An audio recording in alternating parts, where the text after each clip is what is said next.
Welkom julle almal by Bybelstudie sessie nommer 5.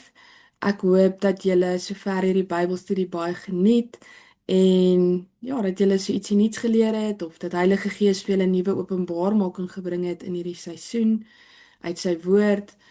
En ag ja, ek wil net so ietsie met julle deel terwyl ek so vanoggend met die Here net gesels en in my hart deel en bring hy sulke gedagtes in my binneste in my gees en ek besef toe net weer eens dat die Here kom ontmoet ons elkeen presies waar ons is.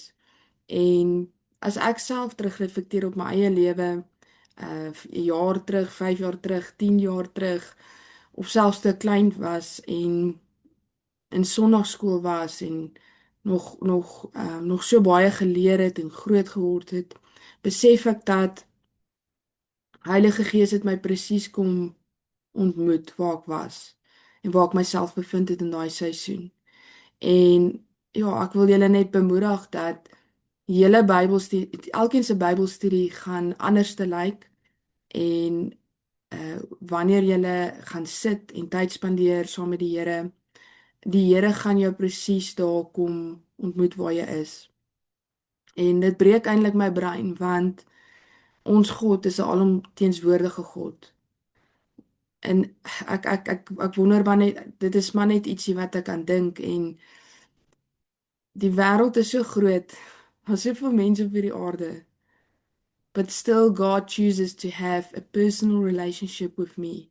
En hy's daar vir elke persoon wat hom aangeneem het, wat die Here 'n verhouding het met ons en 'n pad met ons stap en selfs ewen vir daai mense wat nog nie glo nie. God is also uh pulling them closer and drawing them closer to him. En dit breek my brein. Dis bietjie moeilik om in te neem vir ek dink vir ons as mens, maar ek wil julle net bemoedig dat waar jy jouself bevind in hierdie Bybelstudie seisoen en waar jy is, die Here kom ontmoet jou presies waar jy is en ek dink die belangrikste is dat jy gevoed word elke dag. En wanneer jy die woord optel, is dat jy gelei word deur die Heilige Gees om vir jou oop te breek en te wys wat jy moet sien vir die dag. En dat jy die stukkie broodjie sal eet wat vir jou neergesit is op die tafel vir die dag. En mens kan nie op die vorige dag se manna leef nie. Mens moet elke dag opnuut 'n stukkie broodjie sny uit die woord van God uit wat jou gaan voed vir die dag en jou sterk gaan maak en wat jou nader aan die Here gaan trek. So hierdie Bybelstudie mag dalk bietjie baie voel. Dit is bietjie overwhelming. Daar's verskriklik baie wat ons nou al deur gestap het. Net in die Ou Testament self het ons deur 39 boeke gestap en is baie om deur te werk, maar jy moet in die ritme stap, in die pas stap saam met Jesus in die manier hoe hy jou vat in hierdie seisoen. As ek selfs kyk na my eie lewe, hoe my Bybelstudie tyd anders te gelyk het in elke seisoen en hoe Heilige Gees my gelei het in 'n spesifieke seisoen om te fokus op wat ek moet fokus.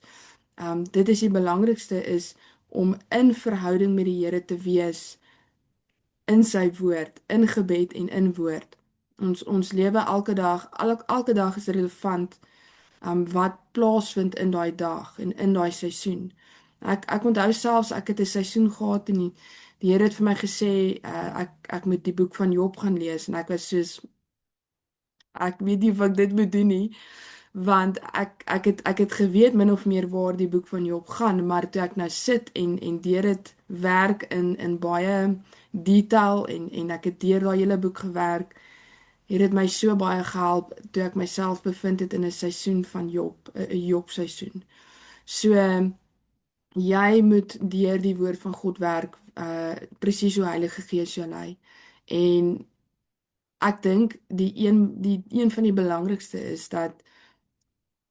is dat ons honger en nuuskierig raak vir God.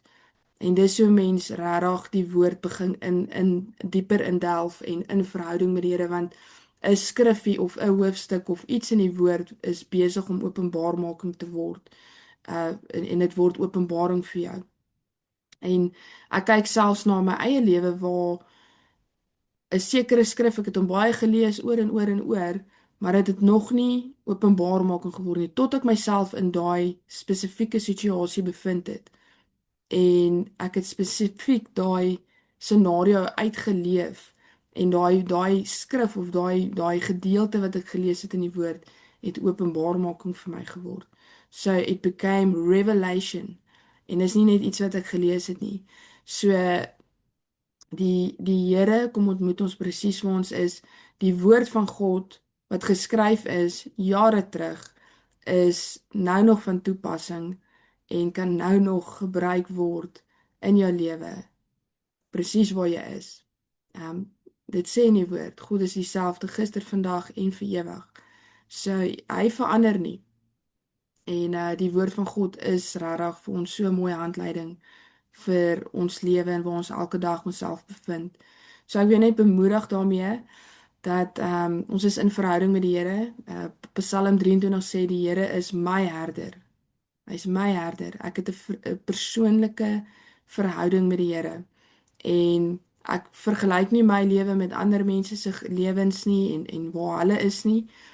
Fokus waar jy is saam met die Here in verhouding en jou stap saam met die Here. En jy gaan sien hoe die woord begin vir jou oopgebreek word. En ja, ek wou net dit gedeel het met julle en net kom bemoedig het.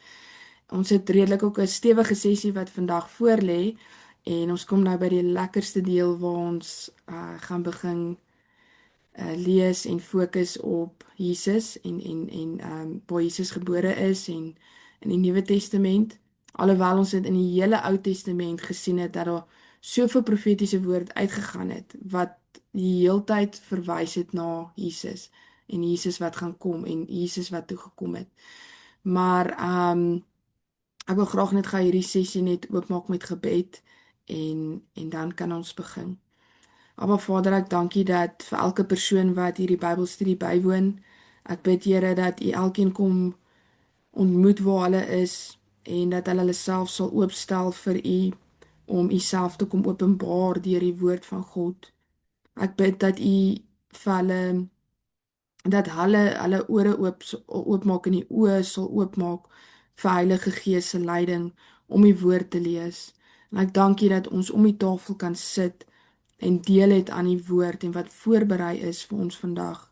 En ek vra dat U my mond sal salf en wat ek moet bedien vandag. En die belangrikste dat ons honger sal raak vir U. Dat ons honger sal raak vir God, dat ons that you'll create a fire and a hunger inside of us. En ek dank U vir al die leiding, al die liefde. Dankie dat my koning dat U vir U seun Jesus gestuur het waar ons vandag gaan kyk na die evangelieboeke en ek dank U net. Ek dank U Here dat U ons elkeen kom nader trek het en dat ons U kom ontmoet het en dat ons Jesus as verlosser kon aanneem en dat ons 'n verhouding met U het en dat U saam met ons is in ons verhouding en ons elke dag and that we get to walk and do life with you Jesus. En ek bid dat U elke persoon so sal kom ontmoet presies waar hulle is en that they will create more space for you, that you can have more of us, Lord. Ek bid dit alles in Jesus naam alleen. Amen. Skus julle, maar ek voel al klaar hoe Heilige Gees net so teenswoordig geraak het in hierdie sessie. Ek is nie presies seker wat voorlê in hierdie sessie nie, maar Holy Spirit is moving. En alright. vir die van julle wat nou eers hierdie Bybelstudie bywoon, ek maak al die notas beskikbaar op my WhatsApp channel. So julle kan net die WhatsApp link gaan join en ek sal dit in die YouTube comments sit. En dan is dit net vir julle baie makliker om deur dit te werk in julle eie tyd. Want ek weet daar's verskriklik baie inligting en verskriklik baie wat plaasvind in so 'n sessie en dan kan julle in julle eie tyd net deur dit werk. Onthou julle ons het gekyk na die tydperk as ons nou net bietjie teruggaan, net so 'n bietjie backtrack. Ons het gekyk na toe die volk in ballingskap geneem was en die boek van Daniël was of Daniël was baie kragtig gebruik in hierdie tydperk waar die volk in ballingskap was. Jesegiel was ook een van hulle. So is belangrik om nou na die boek van Daniël te kyk om eintlik te kan verstaan wat het in hierdie 400 stil jare gebeur. Nou, hulle verwys na dit as stil jare omdat daar nie 'n profeet geroep was in die tyd van daai 400 stil jare tussen die Ou Testament en die Nuwe Testament nie. Daar's geen boeke geskryf wat in die Bybel ingesit is nie.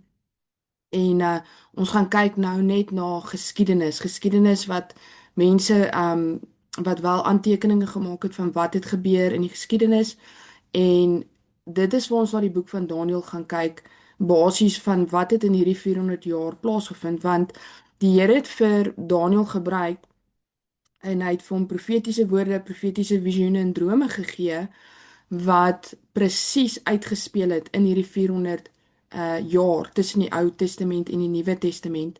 So dis vir my net so amazing en hoe die Here hom gebruik het. En ons moet maar nou na die boek van Daniël kyk om hierdie 400 jaar ook te kan verstaan en om te sien waar dit inpas. So onthou julle ons het bietjie gesels in die vorige sessie van koning Nebukadneser van Babylon. Hulle het toe Jerusalem die volk oorwin in 605 voor Christus en toe is die volk nou in ballingskap en Daniël was in daai tyd gebruik om in die gaping te staan in gebed vir die volk en hy kon die spesifiek die tydlyne identifiseer van wat is besig om plaas te vind, wat se profetiese woord is besig om uit te speel en hy kon daai koneksie maak want hy het openbaarmaking by die Here gekry, het gaan sit en tyd spandeer saam met die Here en die Here het hom ook as 'n profeet geroep in daai tydperk. So wat gebeur het in daai tyd van ballingskap is koning Nebukadneser het 'n droom gehad. Hy het 'n droom gekry en dit is 'n gewigtige droom gewees en nie een van sy wyse manne kon hierdie droom uitlei nie. En dis waar Daniël nou inkom. Daniël het gesê hy ken 'n God en dis ons God wat wel die droom kan uitlei en die droom sal kan gee. En Daniël het presies gesê wat het koning Nebukadneser gedroom. So die droom was dat koning Nebukadneser het 'n droom gehad van 'n beeld, 'n standbeeld wat 'n goue kop gehad het. Die bors was van silwer gemaak, die bors en die arms. En dan die buik en die lendene van die beeld was van koper gemaak en dan die bene van yster en dan ook die voete van klei en waar die klei gemeng het en verdeel het. Nou Daniël het presies gesê wat het hy gedroom en hy het presies uitgelê en gesê wat beteken hierdie droom. En dis hoekom hierdie droom so belangrik is om dit te verstaan wat het dan plaasgevind en hoe hierdie profetiese droom toe vervul was in hierdie 400 stil jare. So die goue kop het Daniël gesê dit verteenwoordig die Babiloniese ryk. En dit gaan tot 'n val kom deur die Mede-Persiese ryk wat hulle gaan oorwin. So die silwerbors en arms, so dit was twee ryke wat saamgesit was, die Mede en die Persie wat bymekaar gesit was wat saam in daai tyd geheers het. So dit het presies so plaasgevind toe in 539 voor Christus. Onthou dat die Here het vir koning Kores van hierdie ryk gebruik om die volk te kan om bevel te kan gee dat die Jode kan terugkeer na Jerusalem toe en hulle mag hulle tempel gaan herbou. En in daai tyd het die Mede-Persiese ryk was hulle toe in beheer en in heerskappy. So jy kan sien hierso Daniël Hy het baie weerstand gekry. Hy en sy vriende was in die vuuroond gegooi. God het 'n amazing wonderwerk gedoen om hulle te beskerm. Koning Belsasar, koning Nebukadneser se seun, het ook toe dood gegaan. Hierdie ryk of hulle het toe tot 'n val gekom en dit was die goue kop en toe die Mede-Persiese ryk oorgeneem wat die twee ryke saamgekombineer was, die silverbors en die arms en hulle het toe die volk, die Jode teruggestuur. God het hierdie koning gebruik om daai beweging te bring. En ons het ook gesien in hierdie tydperk het hulle Daniel was 'n baie belangrike man in daai tyd. Hy was ook as 'n minister aangestel oor die 120 landvoogde en ons sien ook dat hy het ook maar baie weerstand ervaar. Dis waar die wonderwerk met die leeukuil ingekom het waar die Here hom beskerm het. Omrede hy wou nie enige ander godsdiens aanbid nie en hy het gestaan op die woord van God en dat hy vir geen ander afgod sal aanbid nie en dit het presies so uitgespeel en dit het tussen 539 tot 331 voor Christus plaasgevind. So hierdie is nou alles in daai 400 jaar stil jare. En toe die Griekse ryk vir die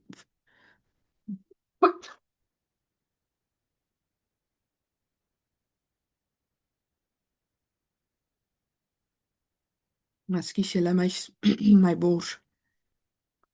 Toe die Griekse ryk die Mede-Persiese ryk oorwin en hulle het toe in heerskappy gewees tussen 331 en 146 voor Christus. En dit is wat die Griekse ryk het die buik en die lendene van die koper verteenwoordig. So, as jy kyk na hierdie droom in hoofstuk 2 van wat koning Nebukadneser gehad het en die droom wat Daniël nou uitgelê het van hom, elke simbool, elke ding het ietsie verteenwoordig in hierdie droom. En dis die ding, die Here praat soms met ons in simbole of jy weet selfs as jy 'n droom kry, dit verteenwoordig ietsie in die droom. En die Here deur hierdie te gebruik, het die Here die droom so aan Daniël bekend gemaak wat elke deel van hierdie standbeeld beteken en wat dit verteenwoordig. En ons sien presies in geskiedenis hoe die woorde van Daniël toe in vervulling gekom het.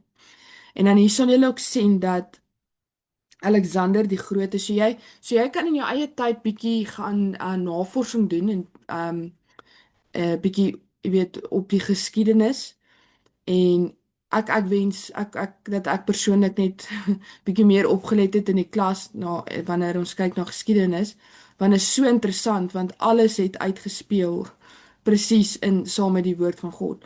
So julle sal sien daar praat hulle van Alexander die Grote.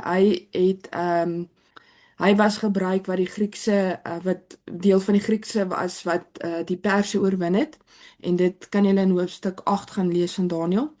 En ons sien ook dat Alexander se dood het toegelei na 4 opvolgende konings, so die skeiding van 4 koninkryke en dit is presies so in Daniël deur visioene en drome gegee aan Daniël. En jy sal sien dat daar verskeiding plaasgevind die Ptolemeëse Egipte, die Seleukides Syria, Macedonië en Pergamon. So dit het alles plaasgevind in daai tydperk en dan gaan lees jy in die boek van Daniël sien jy maar mense dalk net nie die simbole verstaan van wat 'n mens gelees het nie. So dalk as jy nou al na die boek van Daniël gekyk het dit dalk nie vir jou sin gemaak nie. Is omrede jy dalk net nie verstaan het wat elke simbool beteken nie of wat Daniël eintlik hiervan praat nie. So vir baie van julle gaan dit dalk nou oopbreek en sin maak wat eintlik in die boek van Daniël staan en hoekom dit ook so 'n belangrike boek is. So ons sien dat al daai visioene, al daai profetiese woord uitgespeel het want die Here het daar vir hom woord gegee en hy het gepraat van die horings en julle sal sien daar's van die bok en ons verskillende simbole wat die Here gebruik in die boek van Daniël. So in jou eie tyd wanneer jy gaan sit met die boek van Daniël, dan gaan jy sien hoe alles nou bymekaar kom. En In daai tydperk het daar hulle verwys na dit as Hellenisme wat wat plaasgevind het in daai tydperk. Nou, dit is die botsing van die twee kulture, die Griekse en die Jode gewees. Die Griekse lewe het gefokus op teater en sport en die Jode het dit gesien as die misbruik van die mens se seksualiteit. So dit was die hele tyd hierdie botsing van al die ander afgode wat aanbid word en ons God.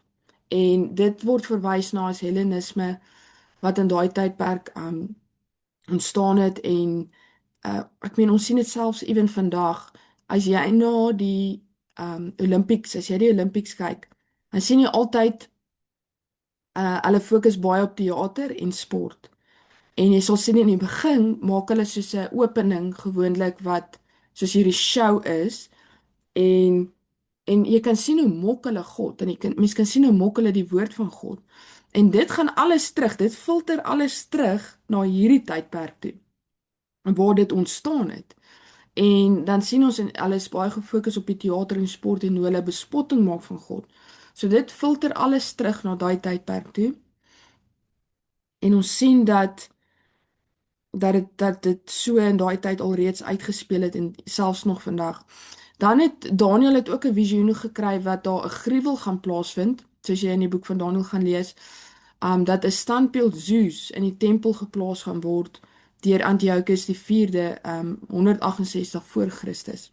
Het dit plaasgevind. En die Here het presies vir hom 'n woord gegee daarvan en 'n visioen gegee daarvan. En dit het presies so uitgespeel. En dit is min of meer hoe dit lyk. Zeus, die standbeeld. Jy sien hierdie goeters in speletjies, PlayStation games, movies, flieks, al daai dinge en hierdie goed is regtig reël want dit kom eintlik oorspronklik van iewers af. En dit was 'n afgod gewees wat hulle in die tempel geplaas het. En Jesus Antiochus op 'n muntstuk, sy gesig en hy was in beheer in daai tydperk. En jy sal sien toe die Makkabeese opstand plaasgevind, die Maccabees. En dit is hierdie man Mattathias wat gesê het genoeg is genoeg. Hoe hulle optree teenoor hulle godsdienst, weet om in die Here te glo en alles en hoe hulle al daai goeders in daai tyd gedoen het. En sy seun Judas het toe die tempel teruggeëis in 164 voor Christus. So ons sien dat dit plaasgevind het in daai tydperk. En dan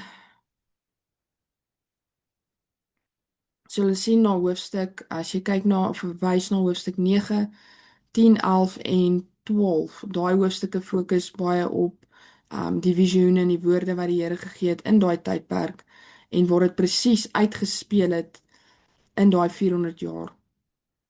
So ek het maar net so 'n bietjie van 'n opsomming hier gemaak en julle kan self in julle eie tyd bietjie deur die notas lees, maar ek het basies nou genoem wat in hierdie 400 jaar plaasgevind het. En sal julle ook sien in daai droom was daar 'n simbool van die bene van yster wat na die Romeinse ryk verwys het. So die Romeinse ryk het stadig maar seker begin oorneem tussen 27 voor Christus en 476 na Christus en hulle was toe in heerskappy in daai tydperk en hulle het regeer oor Judea tydens die tyd van Jesus in die tyd wat Jesus gebore was en dan sal jy sien daar's ook 'n simbool waar die voete in klei verander het en ons sien toe die Romeinse ryk het toe verdeel en swakker geraak en hulle het in twee afdelings geskei.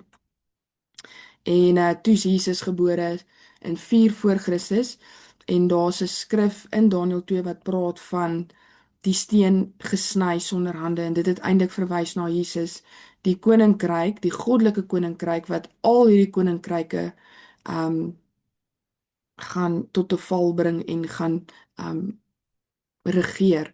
So as ons kyk na vers 45 sê dit net soos u gesien het dat sonder toedoen van mense hande 'n klip van die berg af losgeraak het wat die yster, die koper, die klei, die silwer en die goud verbrysel het. So ons sien dat al hierdie ryke, die Griekse, die Romeinse ryk, die Mede-Perse en die Babiloniese ryk het toe tot 'n val gekom en die groote God het aan die koning bekend gemaak wat hierna sal gebeur en die droom is waar en sy uitlegging betroubaar.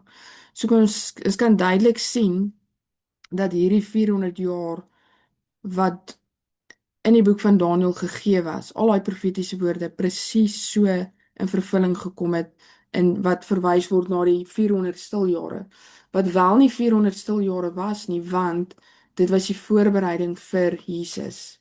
En ja, dis maar net amazing wat ons het gesien in daai tydperk het Grieks het die nasionale taal geraak, internasionale taal geword in daai 400 jaar tydperk.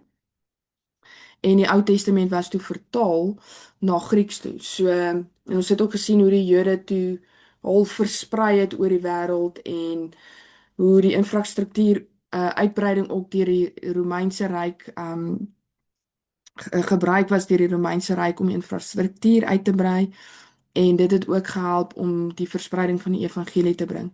So ons kan sien duidelik dat in hierdie 400 jaar was dit alles voorbereiding vir Jesus se koms.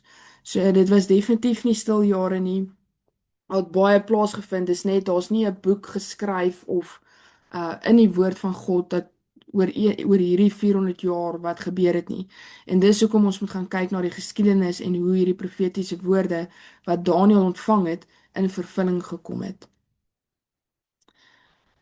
Alraai julle, so dit is die tussen die Ou Testament en die Nuwe Testament. Alraai julle, ons gaan nou begin met die Nuwe Testament. So ons het nou ook gesien wat het gebeur tussen die Ou Testament en die Nuwe Testament en wat het in daai 400 jaar plaasgevind.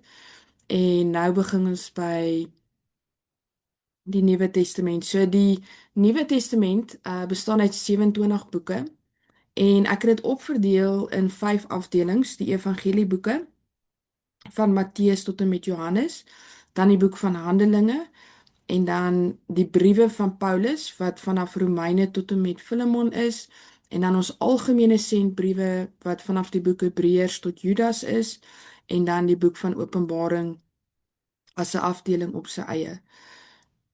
Ek het ook 'n tydlyn opgetrek wat net vir ons 'n beter prentjie gaan skep van waar ons is in die Bybel, soos wat ek met die Ou Testament gedoen het. En soos julle kan sien dat die evangelieboeke, al 4 evangelieboeke hardloop saam in dieselfde tydlyn en dit is basies die geboorte van Jesus en hoe Jesus groot geword het en in sy bediening gestap het en die kruisiging van Jesus en die opstanding van Jesus. En daarna dan vind die boek van Handelinge plaas en dan al die ander boeke wat nou invleg daarbey. Maar ons gaan vandag in hierdie sessie net fokus op die 4 evangelieboeke. Daar's redelik baie om na te kyk en ek dink dit is een van die belangrike dele om na te kyk want dis waar ons sien waar Jesus vir ons gestuur was en groot geword het en hoe sy bediening gelyk het en waar ons presies leer van Jesus af hoe om sy voorbeeld na te streef. So ek gaan redelik baie daarop fokus op die storielyn en hoe ons hierdie boeke kan lees en saam lees. Alright, so die 4 evangelieboeke is Matteus, Markus, Lukas en Johannes. Nou hierdie 4 boeke is uit 4 perspektiewe uitgeskryf, 4 mense, maar dis dieselfde storie. So met ander woorde, as jy byvoorbeeld nou 'n hoofstuk in Matteus lees, daar gaan 'n kruisverwysing wees na die ander boeke toe, na een van hierdie ander boeke toe, wat dieselfde storie wat geskryf is, maar net deur 'n ander skrywer. Net ons sal sien Markus se skryfstyl was kort en kragtig. Lukas was bietjie meer omskrywend. Jy sal sien hy het bietjie meer uitgebrei en dalk bietjie bygesit en so aan. En elkeen se skryfstyl is anderste, maar dieselfde storie word basies vertel in hierdie 4 boeke, net uit 4 verskillende oogpunte uit en 4 verskillende skrywers. So die woord evangelie is afgelei van die Griekse woord evangeline wat beteken goeie nuus. Onthou dat Grieks was Grieks het die internasionale taal geraak. So jy sal sien die Ou Testament was eintlik in Hebreërs geskryf en toe vertaal na Grieks toe, waar die Nuwe Testament weer fokus waar dit in Grieks geskryf was. So wanneer jy nou dieper Bybelstudie doen, dan is dit altyd lekker om terug te gaan na die oorspronklike taal toe en wat elke woord beteken. En as jy nou in daai plek is van jou lewe wat jy Bybelstudie doen, wat jy 'n woord vat en jy gaan breek hom op en jy gaan kyk wat beteken wat is die Griekse woord vir dit en wat beteken dit, dan gaan dit vir jou baie meer sin maak. So dit beteken goeie nuus en Jesus is die goeie nuus. Jesus is wat vir ons gestuur was en wat die heeltyd in die Ou Testament profetiese woorde wat gegee was dat ons in afwagting wag vir Jesus se koms. Nou Micha 1 vers 1 sê en jy, dis die Ou Testament se boek, en jy Bethlehem, klein om te wees onder die geslagte van Juda, uit jou sal daar vir my uitgaan een wat 'n heerser in Israel sal wees, en sy uitgange is uit die voortyd, uit die dae van die ewigheid. So ons sien dat in die Ou Testament was daar woord gegee dat Jesus sal gebore wees in Bethlehem, en dit het so plaasgevind en uit die geslag van Juda afkom. So onthou dat Dawid was van die stam Juda af en Jesus kom uit die stam van Juda af. Johannes 1 vers 1 tot 4 sê in die begin was die woord en die woord was by God en die woord was God. Hy was in die begin by God. Alle dinge het deur hom ontstaan en sonder hom het nie een ding ontstaan wat ontstaan het nie. In hom was lewe en die lewe was die lig van die mense. Nou in die begin was die woord. Nou onthou julle in heel eerste sessie toe ons elke dag deurgewerk het daarson gesê of wat ons die heel eerste hoofstuk gedoen het van Genesis wat gesê het God het in dag 1 het hy dit gemaak, dag 2 het hy dat gemaak, in 7 dae wat hy alles gemaak het en op die 7de dag wat hy gerus het. Die heel eerste dag het ons gesien dat daar was lig. En daai lig was nie die son en die maan nie, daai lig was die lig, die Jesus. So Jesus was al daar van die begin af. Onthou dat ons 'n drie-enige God het. Die Vader, die Seun Jesus en die Heilige Gees. En God was daar van die begin af en al drie persone was daar van die begin af. En dis net nou waar ons sien waar God sy seun, soos Johannes 3 vers 16 sê, want so lief het God die wêreld gehad dat hy sy eniggebore seun gegee het, sodat elkeen wat in hom glo nie verlore mag gaan nie, maar die ewige lewe kan hê. So ons sien dat God het Jesus afgestuur aarde toe, wat gebore was, wat gekruisig was vir ons, wat weer opgestaan het, vir ons sonde, want hy het ons almal lief. En hy het Jesus gestuur vir ons almal. So ons sien dat Jesus al reeds daar was in die begin en God het in daai tydperk toe Jesus nou gebore was, in daai tydperk het God vir Jesus sy seun gestuur om vir ons 'n verlosser te wees en wat ons sondes dek. So dis vir my net so amazing want as ek kyk na myself, na my eie lewe en ons alkeen gaan kyk na ons eie lewe. Ons is in hierdie era in 2026. God het besluit in hierdie tyd moet hy 'n Bianca stuur. In 1994 is ek gebore en die Here het besluit hy sit my in daai familie, in daai area, in daai land en alles het hy so besluit presies want hy het 'n plan met my lewe en ek moet my plan wat die Here vir my gegee het uitlewe in die tydperk wat hy my geplaas het. En so ook met jou lewe. Daar's 'n rede hoekom jy nou in die tyd lewe. Daar's 'n rede hoekom jy in hierdie era gebore is. En die Here wil ons gebruik, net soos dat hy elke persoon in die Ou Testament gebruik het. Elkeen het 'n rol gespeel.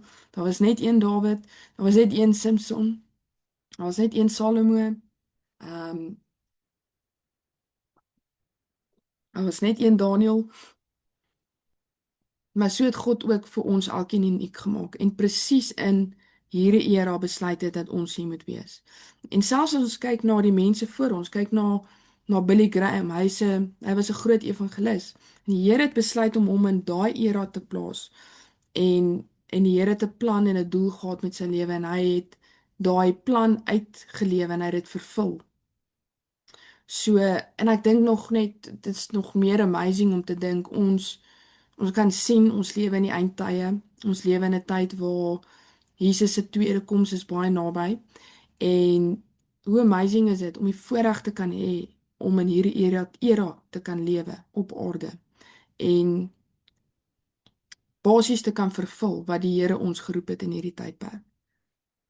Want hy het ons reeds geken voor die fondasie van die aarde. Die woord sê dit.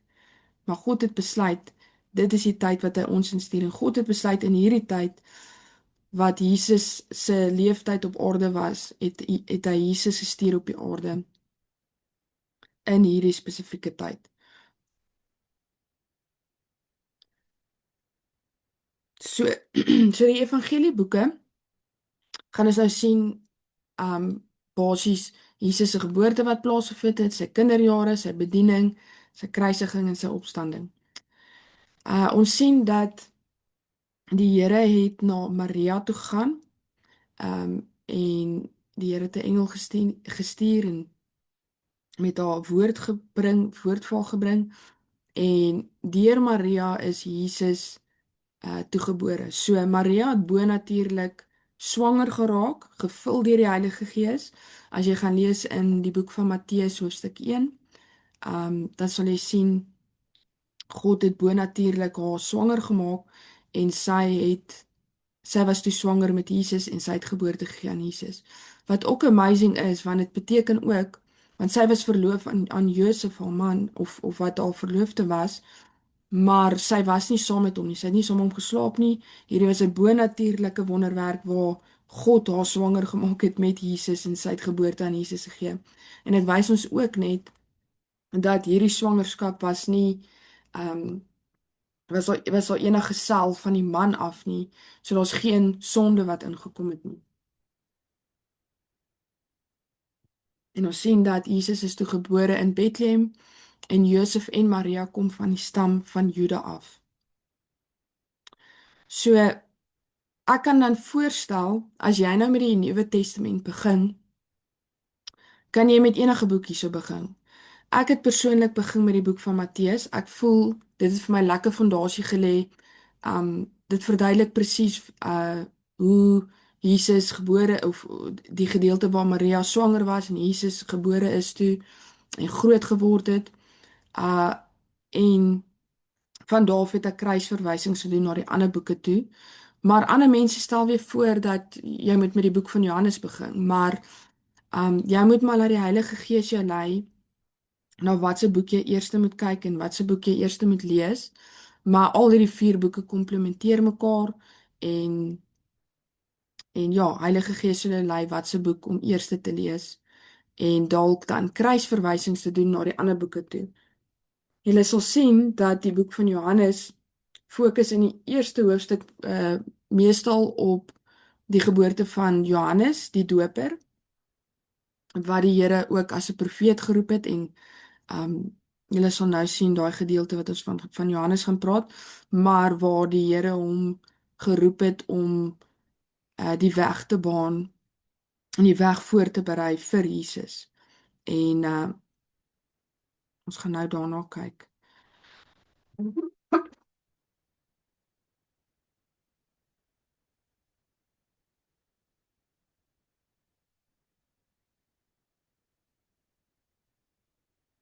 Ekskuus julle, my stem is maar so 'n bietjie krapperig. Alraight, so ons gaan sien ook dat ons nou redelik baie gaan kyk na wat het waar gebeur in Israel, waar Jesus was, waar Jesus groot geword het, waar sy bediening was. En ek het die voorreg gehad so 2,5 jaar terug om Israel toe kon gaan en Egipte toe en dit was vir my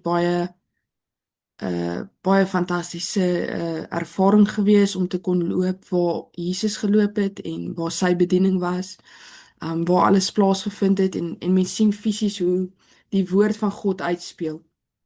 en waar dit plaasgevind het.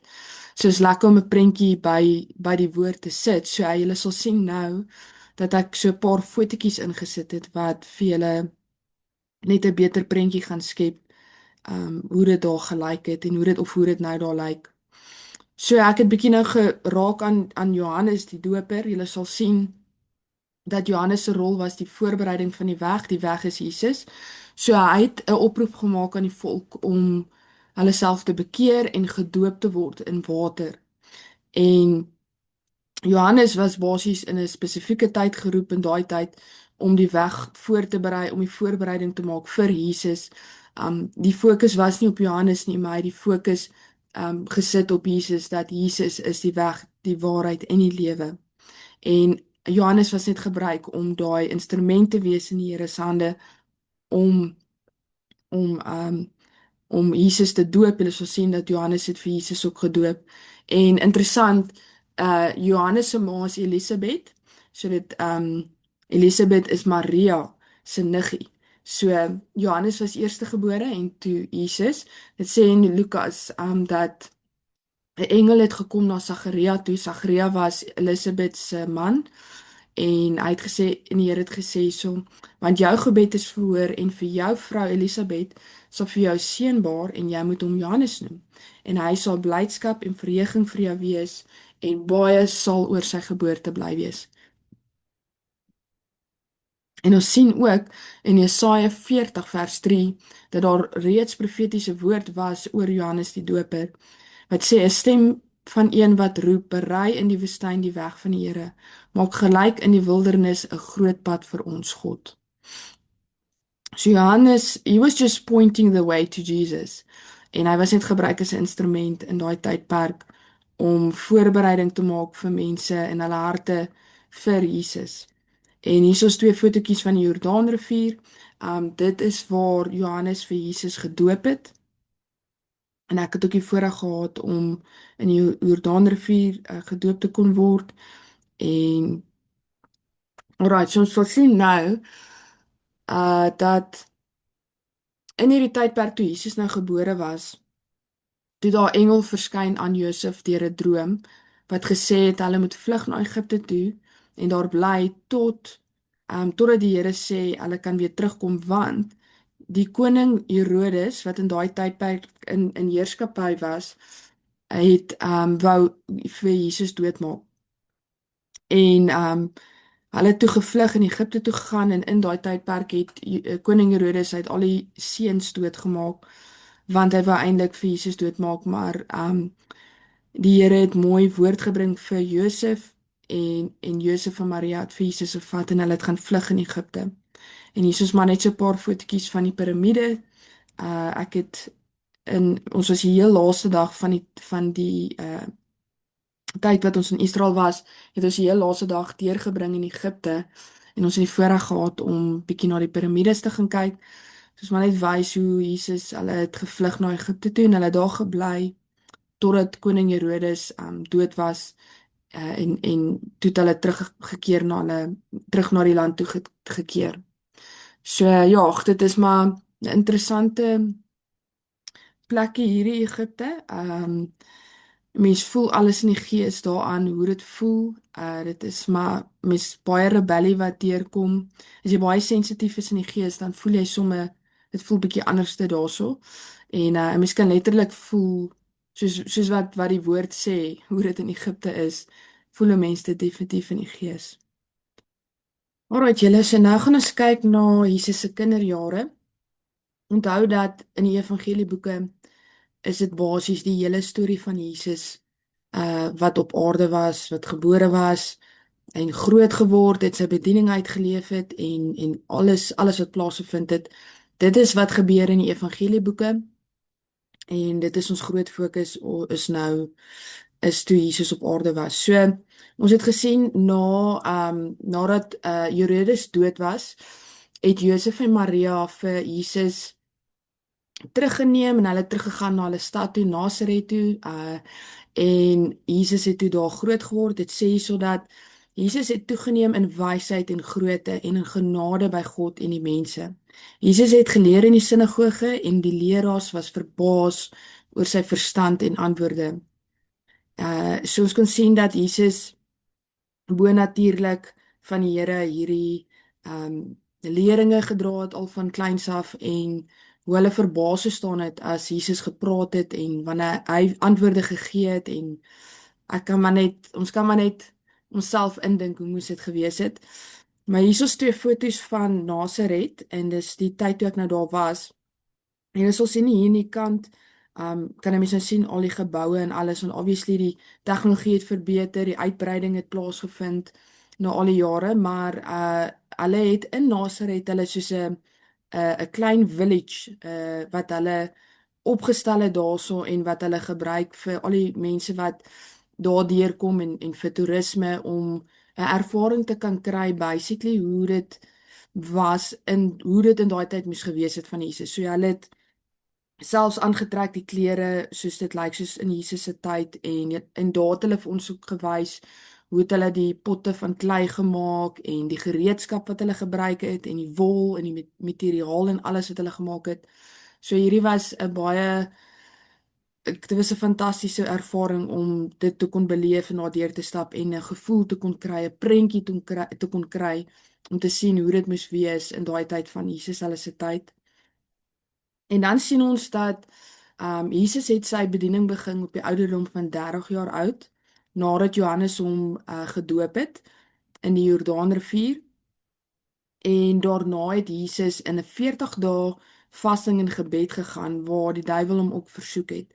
So onthou, Jesus is God, maar Jesus het in vlees afgekom in 'n tydelike liggaam om die perfekte voorbeeld vir ons te wees en die wet te kom vervul en wat vir ons sondes betaal het. En hy was mens, hy het 'n liggaam gehad soos wat ons vandag 'n liggaam het. En die temptasie het ook van die vyand afgekom en dit wys ook net vir ons hoe ons temptasie kan weerstaan en sodra ons onsself when we submit ourselves to God, dan kan ons die temptasies weerstaan.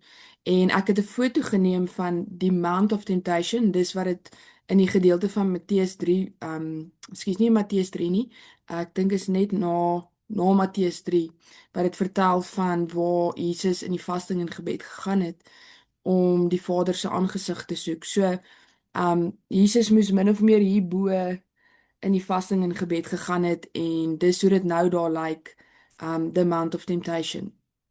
En ja, Jesus het net soos ons wat vandag ons Vader se hart gaan soek in gebed, het Jesus dit ook gedoen in die Bybel en jy sal sien dat Jesus het baie keer afgesonder en weg van die disippels af gegaan en dat hy gaan bid en die Vader se hart gaan soek en versterking, krag gaan kry by ons Vader deur die Heilige Gees. En ja, ons sien dat Jesus het liggame, hy het 'n liggaam gehad soos ons en hy het die voorbeeld uitgeleef soos hoe ons vandag dit moet nastreef. So ons het gesien dat toe Johannes vir Jesus ook gedoop het, het die Gees van God soos 'n duif neergedaal en op hom gekom. So die Heilige Gees het dit soos 'n duif gelyk, wat 'n simbool gebruik en het op Jesus gerus. En dit het hom bekragtig om die werk van God te doen. Net soos wat ons nou gaan kyk, as ons gaan kyk na wanneer ons na die boek van Handelinge gaan kyk, dat ons sien dat wanneer ons lewe gee, ons Jesus aanneem, dat ons ook gevul moet word deur die Heilige Gees, 'n dooping met die Heilige Gees om die werk van God te kan doen. Want dis nie ons wat dit doen nie, dis die Heilige Gees wat die werk deur ons doen. En hierso sien ons eintlik maar die model voorbeeld van hoe ons moet navolg en nastreef. Jy gee jou hart, jy neem Jesus aan, word gedoop deur die waterbad en daarna doping met die Heilige Gees om die werk van God te kan doen. En dan sal julle sien in die evangelieboeke was daar 12 disippels wat Jesus geroep het om hom te volg in sy bediening. En ek dink dit moes fantasties gewees het om een van hierdie disippels te kon wees, om saam met Jesus te kon stap en geleer het van hom af en naby hom te kon wees. Dis net amazing. So die 12 disippels is Simon Petrus, Jakobus, Johannes, Andreas, Filippus, Bartolomeus, Matteus, Thomas, Jakobus, Taddeus, Simon en Judas wat hom verraai het. Johannes hierso, dis nie Johannes die Doper nie, maar Johannes die geliefde, John the beloved. En jy sal sien hoe hierdie Johannes ook van die ander boeke geskryf het, wat ons bietjie later na gaan kyk. So hierso sien ons ook dat daar 'n waar ek 'n fotootjie ingesit het van die sinagoge, hoe dit vandag lyk toe ek daar was. En hulle het maar probeer meestal alles hou in die oorspronklike vorm en hulle probeer maar alles nou nog in 'n goeie kondisie te hou en na dit te kyk. En dit was in Kapernaum gewees en dis waar die Jesus ook leringe gegee het en sy bedieninge was hier om en rondom by die sinagoge en binne die sinagoge. En ons sien ook dat daar 'n genesing plaasgevind het hierso in Kapernaum. En ek het hier net so 'n skrifgie ingesit van die genesing wat daar plaasgevind het en die duiwels wat uitgedryf was. In hierdie verhaal hierso het Jesus uh die vyand bestraf en gesê en hy het die duiwels basically uitgedryf, die onreine geeste. Hy het gesê bly stil en gaan uit hom uit. So is hierso by Kapernaum. En dan het ek vir julle gesê Jesus se bediening en sy leringe was baie rondom die see van Galilea. En dis hoe dit tans daar lyk, die see van Galilea. En Jesus het baie wonderwerke gedoen. Kana sien ons dat Jesus die eerste wonderwerk gedoen waar hy water in wyn verander het by die troufees. Julle kan ook lees daarvan in Johannes 2. In Nasaret sien ons dat Jesus word verwerp deur sy tuisdorp. Nadat hy in die sinagoge die deel lees uit die skrif van Jesaja, die gees van die Here is op my, omdat hy my gesalf het om die evangelie aan die armes te bring. So ons kan sien dat daar 'n groot groep mense was wat Jesus verwerp het. Hulle het gesê nee, hierdie is nie die Messia nie. Jesus moet nog kom. Daar's nou nog mense wat glo Jesus moet nog kom. Daar's 'n gedeelte van die Jode wat nog glo Jesus moet nog kom en hulle verwerp die feit dat Jesus al reeds gekom het, gekruisig was en opgestaan het. En dan is daar 'n klein groepie wat glo dat Jesus gekom het en wat Christene is, wat kinders van die Here is. En dan is dit ook daar mense wat net heeltemal net alles verwerp en met teen Jesus gedraai het en vyande in die Romeinse ryk en al daai goed. So dis baie interessant want toe ons Israel toe gegaan het, toe besef 'n mens eintlik hoe baie Jode wat daar is wat nog nie glo dat Jesus gekom het nie en gekruisig was en opgestaan het vir ons sonde nie. So dit gaan redelik uitspeel in die boek van Openbaring. Wanneer ons na die laaste boek gaan kyk, gaan daar 'n groot gedeelte wanneer ons in die eindtye is van die wêreld, gaan die Jode nog terugkeer na en Jesus aanneem en glo. En dit moet ook nog uitspeel. So sien by Bethsaida het daar 'n blinde man wat deur Jesus genees was. Jesus het gespoeg in sy oë en sy hande op hom gesit en sy oë het geopen. By die see van Galilea het ons ook gesien Jesus maak die storm stil en Jesus loop op die water. So kan jy dit nou net indink, hierdie prentjie waar Jesus so op die water gaan loop het. Dit breek 'n mens se brein. Gadara het ons gesien dat Jesus het die duiwels uitbeveel om in die trop varke in te vaar en as ook die bergrede, een van Jesus se bekendste leringe wat in die berg op die bergrede plaasgevind het. So ons sien dat al hierdie plekkies rondom die see van Galilea was en Jesus se bediening was rondom daai gedeelte gewees en daar was baie wonderwerke wat plaasgevind het. Jesus is the healer, he is the way, he is the truth, he is the life. Ek dink dis die belangrikste is wanneer ons die woord van God lees is om te sien wie is God in ons verhouding met hom.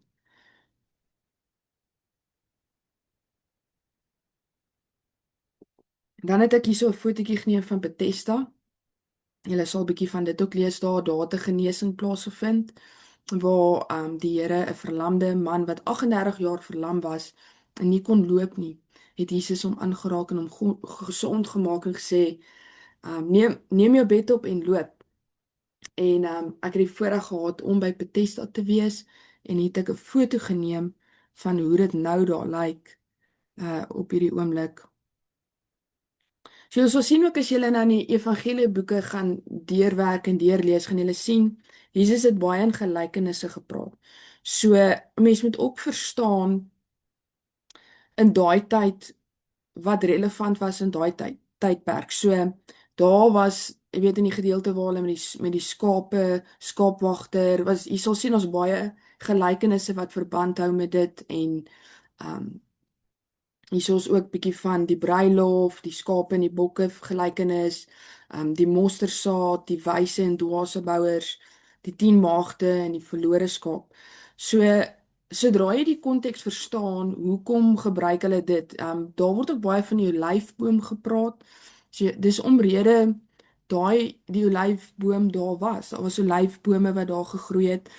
Ons het selfs deur die prosesse stap hoe hulle die oliepersing gedoen het, hoe hulle die olie in 3 verskillende fases um deurvat om die olie uit te bring uit die olywe uit. So, jy weet as jy vandag 'n storie gaan vertel, gaan jy goed gebruik wat relevant is in vandag se lewe. As ek praat van 'n iPhone en 'n flatscreen TV, Netflix, ek praat van 'n iPad of 'n Garmin horlosie. Al daai goeders is van toepassing van in vandag en dit maak logies sin vir ons en Wi-Fi en al daai dinge. As ek in daai tyd moet gaan en ek moet praat oor Wi-Fi, hulle gaan nie verstaan waarvan ek praat nie. Ek meen, as ons terugkyk in die laaste 100 jaar, hoe baie die infrastruktuur verander het, tegnologie verander het, kennis het vermeerder. Um en daarom wanneer jy 'n stukkie lees in die evangelieboeke 'n gelykenis, dan moet jy dit verstaan in daai tyd en hoekom hulle die olyfboom gebruik het, hoekom waar alles so inkom en Jesus het voorbeelde daar gebruik om die storie te kan vertel. En hy het baie keer in gelykenisse gepraat want hy wou hê dat hulle moet vra wat beteken dit en sodat Jesus kon verduidelik wat hy beteken daarmee en wat hy probeer sê vir ons.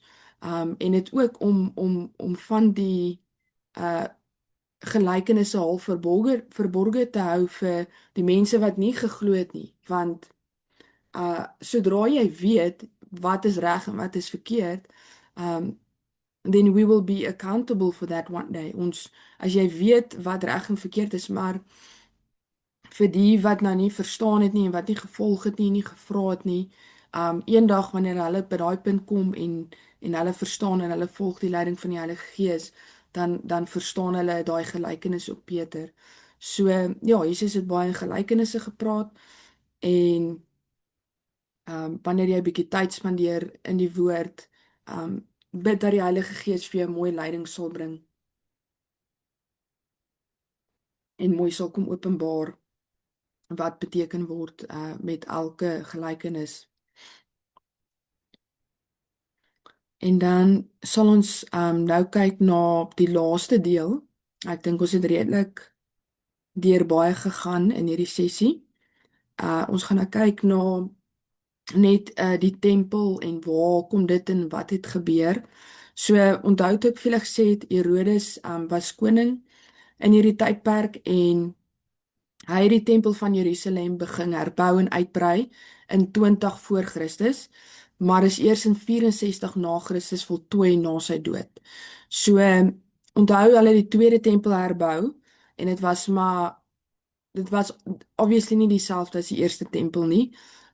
En na dit het koning Herodes gekom en hy het bietjie uitgebrei, verbeter en al daai goed en die tempel was toe voltooi in 64 na Christus. En toe het die Romeine die tempel verwoes in 70 na Christus. En al wat oorgebly het was die westelike muur. En hier's 'n foto daarvan. Ons het die voorreg gehad om die westelike muur te kan aanskou in Jerusalem. En daar's mense wat selfs nou nog vandag soontoe gaan en hulle gaan bid daar, die Jode en Hulle het feeste en alles wat hulle daar hou. So dis al wat oorspronklik is wat oorgebly het, is hierdie westelike muur. En wat toe gebeur het is daai tempel was mos nou vernietig, die tweede tempel, en toe het hulle die Dome of Rock gebou presies op daai plek tussen 691 en 692. En ek het 'n foto daarvan geneem toe ek daar was en dis hoe dit lyk.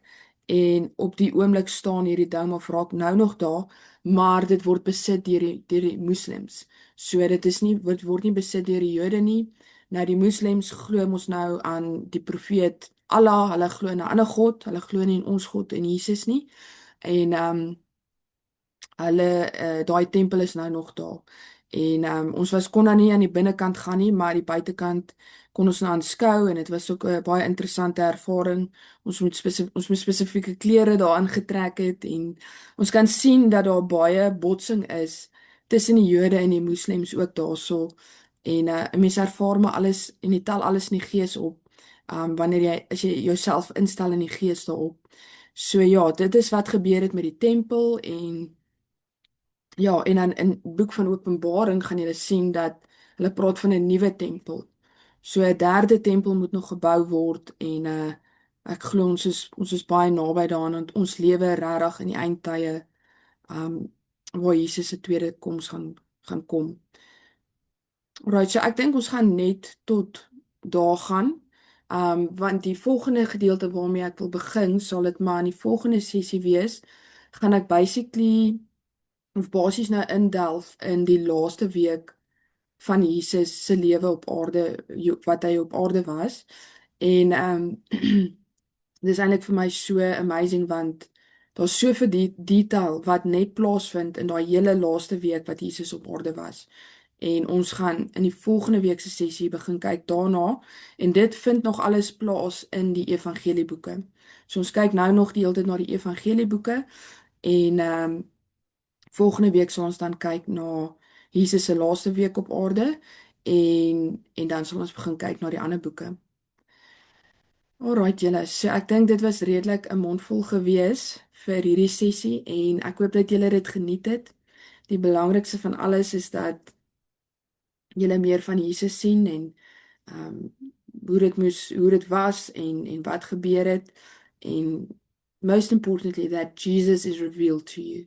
En dis die belangrikste is dat ons verhouding sterker raak met die Here en in sy woord en in gebed.